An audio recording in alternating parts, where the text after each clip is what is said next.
So guys, এই লোকটা সবসময় রাস্তার পাশে সাইডে একটা চৌকি আছে, চৌকির উপরে সবসময় থাকে। তার কাছে আসলাম, আসার পর বসলাম। বসার পর বলল যে আমার একটা চা খাওয়াইতে পারো। তারপর দোকান দিয়ে একটা চা নিয়ে আসলাম। চা নিয়ে আসার পর তারপর জিজ্ঞেস করলাম ঈদে থাকবেন কোথায়। কি ঈদে আর কোথায় থাকবো, ঈদে তো এই জায়গায় থাকবো।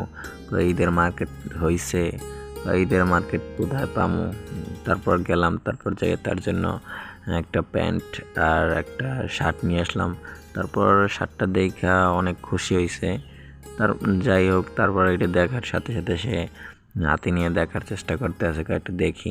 তারপরে দেখলাম, তারপর নিজের হাতেই এটা তার পরাই দেওয়ার চেষ্টা করতেছি। প্রথম সে দেখতেছে, দেখতে দিছি, দেখুক।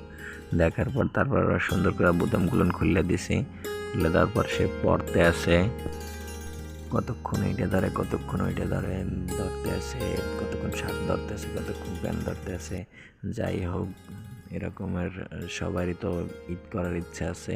এরকমের আপনাদের যারা আশেপাশে যারা থাকবে সবাই এরকমের দেওয়ার চেষ্টা করবেন।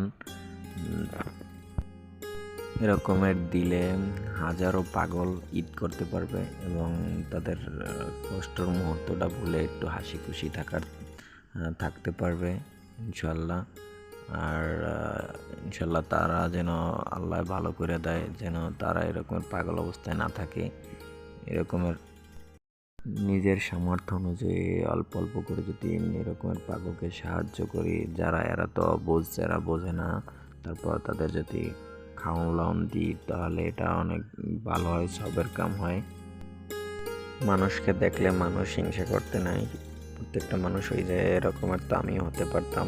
একজন মানুষটা দেখলে যদি পাগল ছাগল দেখা, তারপর যদি আমরা একজন পাগল দেখলে হিংসা করি, এরকমের এটি উচিত না। মানুষ কিছু কিছু মানুষ আছে অনেক হিংসা অহংকার মানুষকে অধঃপতনের দিকে নিয়ে আসে। হিংসা করা যাবে না। শার্টটা পরাই দেওয়ার পর সে প্রচণ্ড পরিমাণ খুশি হয়েছে। আর তারপর এই শার্ট প্যান্ট দেখতে আছেন যে এই শার্ট প্যান্ট আমার নিজের পছন্দ করে কেনা। আপনারা দেখুন যে আমি তার জন্য পছন্দ করে শার্ট এবং প্যান্ট কিনছি। এটি কি সেও খুশি হয়েছে। শার্টটা হাতে দিলাম, শার্টটা হাতে দেওয়ার পর সে লাইটে দেখতেছে সুন্দর করে ঘুরে ফিরে দেখে। তারপর